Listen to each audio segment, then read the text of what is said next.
Howdy, howdy, howdy, my name is Anachi Sasuke, and welcome back to Let's Read the SCP Foundation Wiki. A couple of hours ago, we stopped reading at the Stone Puzzle Cube. This one we're going to start with Terry the Pterodactyl, and I'm going to probably end with the Unbreakable Contract, depending on how long the Philosopher's Stone in the Graveyard of the Immortals is, because that's a hell of a title, and might be a long entry. So, let's check out that Pterodactyl. I know that's not how you say it. He's safe, though, and adorable. Look at him, his little bitty pterodactyl bird. So, SCP-346 is to be kept in a store-bought bird cage at least 1 meter in height and 1.5 meters in width either way.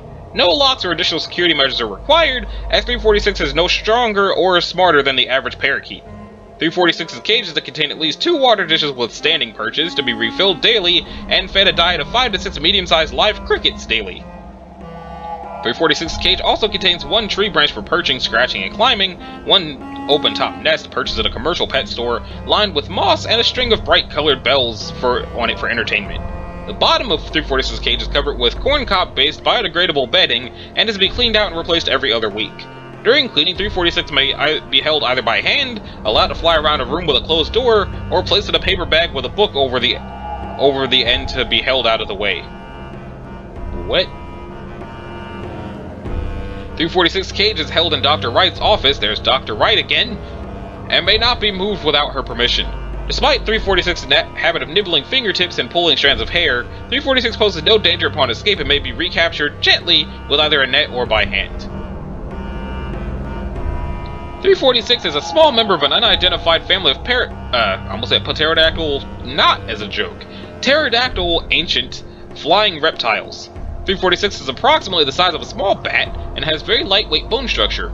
Although its head, wings, and legs are bare, its main body is covered with a soft coat of fur-like dark-colored down. The origin of 346 is unknown and was purchased by Agent Blank at a small pet shop in Brazil, being marketed under the name Congo Mato. The owner of the pet store claims not to know where 346 came from, having purchased a set of eggs off the black market, of which only one 346 was hatched, believing them to be from a rare species of parrot. Some theories suggest there may be a large colony of creatures similar to 346 somewhere in South America. Testing has revealed that 346 is an adult, but appears to have had its growth somewhat shunted by malnutrition and being raised in a small cramped cage. 346 is also male, and has been nicknamed by the staff who find the little creature's appearance charming as Terry. 346 behaves in a manner similar to birds and bats, being most active at dawn and dusk, and energetically flying in whatever space it's given, snapping up insects either out of the air or off the ground and branches. 346 chirps and squeaks in a manner similar to birds and rodents, and is most vocal during the evening hours. Some describe this as endearing, others as annoying. Addendum 1. After the discovery of 1265, some theories suggest that there may be a large colony of creatures similar to 346 somewhere in South America. However, the existence of 346 implies that these alleged colonies, should they exist, do not possess the same anomalous properties as 1265.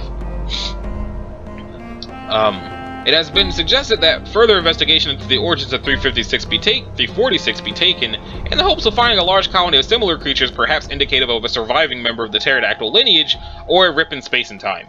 346 should be kept well away from SCP-529 as per request of Dr. Wright's. And that would be what? Oh, it's the half-cat! Apparently the half-cat does not like the pterodactyl. Okie dokie.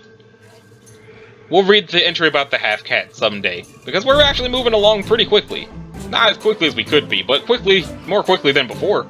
So, next up is the Invisible Woman, who is Euclid. With proper counseling, she may someday be considered safe. 347 is currently kept at Site 19 in a 5x5 meter room monitored by infrared camera, with attached bathroom complete with shower and bathtub, furnished as per request, containing a queen-size bed, several Sumo brand furniture items, 2 armchairs, a desk and swivel chair, several bookcases, and a TV with a DVD player. The bookcases are filled with various books, primarily adventure novels, Harlequin romances, and art books. She has allowed DVDs of various movies and TV shows predating her arrival at the SCP facility, and may request new material to be reviewed every so often. Although 347 does not wear clothing much of the time, she is to be allowed a wardrobe of whatever clothes she requests, as well as makeup and wigs for her own amusement. 347's room must remain locked while she is within, and at least 2 staff members must check her door for any sign of tampering every hour. The door may primarily be unlocked to allow staff to and from her room. 347 enjoys company and casually chats and flirts with staff who bring meals and other items, although staff are cautioned from developing too much of an attachment or attraction. 347 is allowed to leave the room provided that she is accompanied by at least one staff member of at least level 2 security and must apply a layer of grease paint to her face and wear gloves to indicate hands and facial expression. Personnel are urged not to say anything that, should 347 choose to leave her room nude, and crude remarks are frowned upon. Should 347 attempt violent action or escape, she is to be restrained immediately and returned to her room with the door securely locked. Should 347 successfully disappear from under the staff's nose, infrared heat vision goggles will be dispensed and strange occurrences must be reported immediately as signs of her. For security reasons, 347 does not allow contact with any other SCPs as of yet. So then, SCP-347 is an adult/young adult female, standing at 164 centimeters tall and 55 kilograms in weight. Despite being a seemingly average woman between the age of 19 and 25, she is completely invisible. This also includes everything inside her body at any given moment, although her waste products and saliva appear once they lose contact with her, but her blood, skin, and hair samples all remain invisible. Testing has confirmed that she has normal eyesight despite the fact that the cones and rods of the eyes must be visible in order for a human to see. 347 describes herself as being an average female of mixed race with brown eyes and wavy black hair and refers to herself as Claudia, although it is highly likely that this is a false name taken from the actor Claude Rains, the lead of The Invisible Man. Her true identity has not been ascertained. Aside from her invisibility, 347 has no unusual traits other than immense skill in picking locks, theft, and has been observed swallowing small objects in order to turn them invisible, displaying the ability to regurgitate them at will without dispensing all the contents of her stomach as well, a trick she claims she came up with after watching a Stevie Star performance on a late-night show. 347 was recovered in blank after local news and rumors about a poltergeist inhabiting an abandoned house drew attention of SCP staff in the area. After infrared cameras revealed that she still gave off a human heat signature, 347 was quickly captured and after much deliberation willingly entered SCP custody, asking for warm food and protection from the elements. It has been theorized that she had been living on the street and in abandoned buildings for several years, although 347 has adamantly refused to discuss such things. 2 deaths and several apparent instances of ghost activity have also been attributed to her. When first discovered, 347 showed signs of mental instability and violent outbursts, as well as compulsive theft and bouts of refusing to speak for several days on end.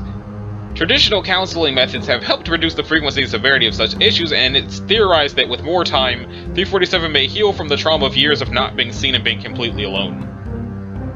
It has been suggested that 347 be introduced to other SCPs, as human contact appears to be quite pleasing, as she does enjoy being acknowledged without being seen as strange. Apparently there's a story there called Runaway Forever. When ignored, 347 does not seem to demand attention, but rather toys with people by rearranging things and hiding things.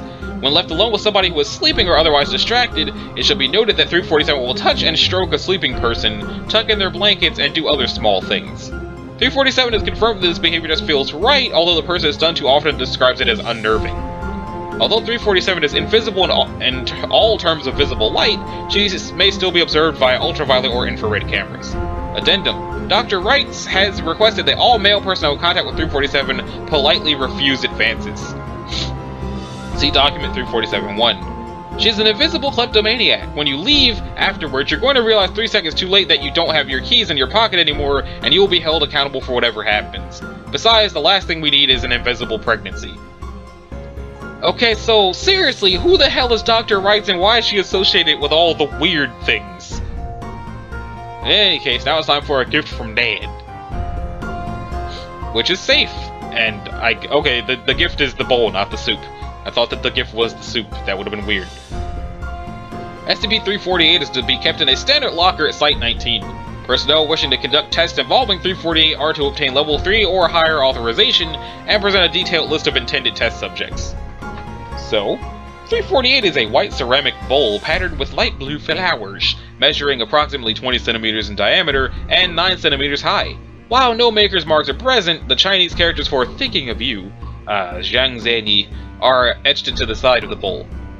When in the presence of an individual afflicted with a minor ailment or injury, i.e. mild cough, runny nose, scrapes, 348 will fill with soup. Okay, so the soup is part of it. While the ingredients present within the soup are produced by 348 are vary, young subjects and individuals between the ages of 4 and 18 have consistently stated that they enjoyed the meal, sometimes stating that it reminded them of their parents' cooking. Such will finish the soup found in 348 if allowed. Children who eat from 348 several times often express a feeling of contentment, stating that though they are eating by themselves, they do not feel lonely. Addendum 1. 348 was acquired shortly after rumors of a child living in blank blank, apparently possessing remarkable recovery abilities, came to the Foundation's attention. Investigation revealed that the child in question originally discovered 348 in the attic of her house, and had come to rely on it after receiving insufficient attention from her parents. The child's parents, both full-time workers, refused to comment on their relationship with the child. Resulting testing involving children was carried out under the guise of surveys to gauge the success of new food items offered in public schools. It has been Addendum 2. It has been noted that occasionally, after soup produced by 348 has been consumed, a message will materialize inside of the bowl. Words produced on the inside of the bowl appear to be printed on the ceramic consistent with existing markings. The message that appears will be in the language most familiar to the drinker of the soup. After several hours, or when 348 produces another meal, the words disappear. Testing log. 8-year-old with sore throat lives with and on good terms with parents. It took approximately 30 minutes to consume soup, later remarked the sore throat seemed to have gone away. 10-year-old male, recently injured while biking, lives with both parents, often argues with both. Message appeared, don't forget to brush. 11-year-old male, lives with foster parents. Message appeared, I'm glad you're happy. 9 years old, afflicted with slight cold, both parents said to be prone to tantrums. Nothing of note occurred during or immediately after testing, so it stated, while she didn't particularly care for the soup after tasting it, she still wanted to eat it. Follow-up investigation revealed that the subject recovered from the cold faster than was expected. 6-year-old male, recently injured himself while playing with friends, minor scrapes and scratches. Parents divorced, currently lives with the mother. Message appeared, I'm sorry, son. 7-year-old female, afflicted with cough, lives with grandmother and mother, father deceased, traffic accident. Message appeared, I love you. Addendum 3. Testing has revealed that in the event that someone older than 18 of age attempts to consume soup carried by 348, the individual will feel that they are less inclined to finish the meal. Some such individuals will remark that something is missing. Most will simply state that the soup was nothing out of the ordinary. Further studies carried out with older subjects indicate that though messages will appear for individuals older than 18, the appearance of the messages is worn and faded. See testing log. Note, it was observed that though over 100 subjects were tested, fewer than 5 received messages from 348. 30-year-old female with headache. Poor terms with both of the parents, refused to accept father's offer for career training, currently lives alone. Message appeared. Why? 35-year-old male, afflicted with cough, parents divorced, visits father and stepmother once a month, does not visit mother on her insistence. Message appeared, it'll get better. 40-year-old female, afflicted with sore throat, moved away and became estranged from both parents, nevertheless sent money and took care of senior housing for both. Father recently passed away. Subject noted the soup tasted initially bitter, but was fulfilling in the end. Message appeared, thank you. 40-year-old male, minor backaches. Murdered father approximately 1 year ago. Subject tasted, then refused to consume soup, complaining about the taste. Subject later developed mild stomach pains. After the contents of the 348 were disposed of, 348 immediately filled with what appeared to be salt water, which remained for 3 hours before disappearing. 45-year-old male, afflicted with aches due to arthritis. Happily married, lived with wife and children, visit father once a week, with family, mother deceased. Message appeared, I'm proud of you. Despite the extensive data gathered in testing, it is unknown whether the message that 348 has manifested originate from the fathers of the subject or 348 itself. Addendum 4. 348 was once used in a test involving a 60-year-old man suffering from a terminal illness. The subject, a grandfather with multiple children, stated that the soup produced by 348 was one of the best he'd ever tasted. Following the test, the subject reported feeling a sense of satisfaction and noted that the pain caused by the illness seemed to have faded. The subject passed away peacefully a week later. So it didn't heal the terminal illness, it just made it not hurt anymore. That's really nice. And it had nothing to do with Dr. Wrights, who I still don't trust. The Philosopher's Stone in the Graveyard of the Immortals. Which is... safe. Okay. SCP-349 resembles a mundane graveyard and poses no apparent threat to the secrecy of Foundation operations or visitors to the site. Current containment protocols are limited to constant remote surveillance, the maintenance of a physical barrier to prevent casual unauthorized entry, and the assignment of a response team to deal with vandalism or other threats to the site integrity. Plans exist to expand the site as necessary to accommodate theorized growth. So, the artifact designated SCP-349-1 is a large granite tombstone approximately 400 years old. The primary inscription reads Nicholas Flamel, followed by the dates 1376 to 1606. Underneath the inscriptions there lies the legend, "You have failed," in large capital letters. The tombstone is damaged and partially eroded, with several large cracks evident across its face. It was reported by Agent Blank, an amateur genealogist in the cemetery plot near Bath, England on Blank. 349 is a cemetery located within a desolate forest clearing 3 kilometers away. It was discovered after a thorough search of the area where 349-1 was discovered. Because of allusions to restricted SCP-related information, Agent Blank sealed the area and contacted the Foundation. The cemetery is surrounded by a black wrought iron fence and with a single Gothic-styled arched gate. Inside are small memorials to a variety of individuals from around the world and throughout recorded history, and possibly earlier. The area is apparently maintained through unidentified means, as weed growth and natural erosion are both inhibited within the fence's confines. The epitaphs are brief and vicious, and the inscriber appears to eagerly claim responsibility for the death of each individual. In some cases, the inscriptions are particularly spiteful or vindictive and seem to indicate personal animosity between the inscriber and the individual interred. See Survey 349-B. An analysis of historical records has been able to confirm the existence of some of the individuals mentioned, often by way of mythology. All substantiated historical personalities appear to have pursued or supposedly attained eternal life through a diversity of means. This does not appear to include those who were born with immortality, such as Blank, or racist species such as the Data Expunged. Among those identified are personages who are obscure, hidden, or known only to be unaging to certain esoteric orders. They're known to be unaging to certain esoteric orders, and whose existence is a secret to common knowledge. This includes Blank, who are known only in Foundation records. Furthermore, the site references a number of famous figures who apparently passed on much later than historically recorded, such as Christopher Columbus, Sir Francis Bacon, and Albert Heine. Finally, there exists a small group of buried individuals for which we have no important files or mythology. A few have been tentatively identified as rich or eccentric figures of little renown from many places and times. Full information is available in Survey 349-B. Individuals referenced within 349 appear to have lived an average of 100 years or longer than the mean lifespan at their time of death. The longest life recorded at the site as of this writing was, through careful study in comparison to the ancient biblical Gospels, theorized to be that of the Wandering Jew, 750 years. Based on this figure's supposed death, it is hypothesized that Data Expunged. Memorial materials and design, body preparation, burial style, religious symbolism, and inscription languages all appear to correspond to the era and culture in which the deceased was born. The oldest site, identified as a carved pile of elephant bones, fit together with grooved notches and covered in incomprehensible pictographs and tribal marking. The earliest decipherable inscription is in Sumerian on a simple rock dedicated to Ku-Aya the Heart Eater. You sold your clan into slavery and devoured the flesh of your family and received your reward.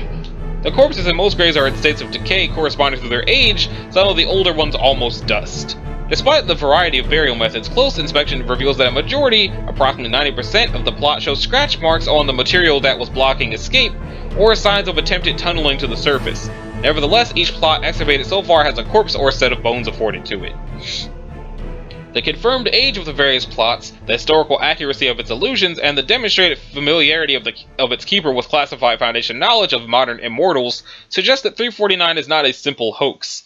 Containment has been established to facilitate study and to determine if contact can be made with the entity or entities responsible for it. Active intervention of these beings is theorized to have been responsible for Blank, as well as the demise of SCP-149-D while in Foundation custody during Data Expunged. The latter of the two unique instances where an entirely preserved body was unearthed, although the preservation seems to derive from properties of the deceased displayed in life, rather than any condition imposed in death. The other instances, the remnants of Calathisosi of Britannica, a little-known mythological figure who could apparently withstand volleys of arrows and direct strikes with swords. In both cases, they were found with extreme terror on their face and their mouths were twisted as if screaming. Addendum A. Deeper within the necropolis, excavators found a crypt holding a series of unrelated corpses placed together deliberately, apparently in a place of honor. Investigation into their identities, Data Expunged. Strict containment has been imposed to prevent any suggestion of this from reaching the public as Data Expunged. So let's see. Nicholas Flamel, you have failed. Count Saint Germain, nice trick. Tithonus, exactly what you wanted. Sir Galahad, pure thy heart shall ever remain. Christopher Columbus, a whole new world to explore. Sir Francis Bacon, think of the children. Albert Heine, a final solution. Classified Note 349-C. The legitimate nature of 349 is corroborated by the apparent familiarity of its keeper with classified intelligence concerning extra-normal individuals. The following incidents are referenced on a grave marker within the site, where possible interred remains have been positively identified as the individual mentioned. Data expunged. Individuals the Foundation has previously observed and registered as humans who have achieved immortality. Said individuals had either died bizarre deaths or escaped Foundation surveillance and disappeared. The locations of the other blank are currently unknown. Blank have expressed through limited contact that they are being hunted and that they do not trust the Foundation to protect them. The identities of all data expunged. The serum apparently worked and subjects displayed no adverse reactions until data expunged. Apparent paranoia persisted in data expunged. No corpses were recovered. SCP-149-D, a high-powered Keter-class human who had attained apparent invulnerability and immortality after experimenting with springs and fountains located in blank, designated SCP blank. Containment of his holding cell was breached on his 117th birthday, and SCP-149-D was never recovered, presumed at the time to be escaped in at large. DNA recovered from the intact body was verified to be that of SCP-149-D. Okay, so there's a crazy person running around killing immortals and burying them in this graveyard. Before we read the Unbreakable Contract, let me go back and see what SCP-149 was. The Blood Flies.